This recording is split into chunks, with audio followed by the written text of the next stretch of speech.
Guys, ayan, nag-check out tuloy ako dahil kinulang yung aking wallpaper. Ito yung ating 120 by 280 cm po. Ang laki neto, guys. Ayan, kita nyo naman kung gaano kasipong darating sa inyo. Nakasil pa yun ng plastic po. I-open lang natin, di ba guys?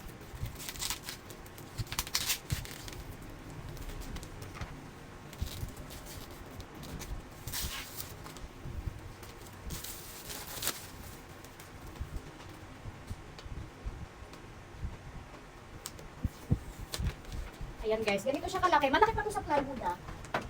Malaki pa yan sa plywood guys. 120 by 280.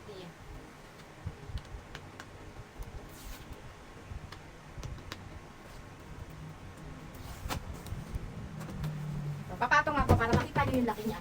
Ayan siya guys, so ang laki niya oh. Ayan. Kaya kung gusto mo rin mag-check out neto, ilalagay ko yung link sa video na. Ito yung likod niya guys. Ayan, ganyan siya. Diba?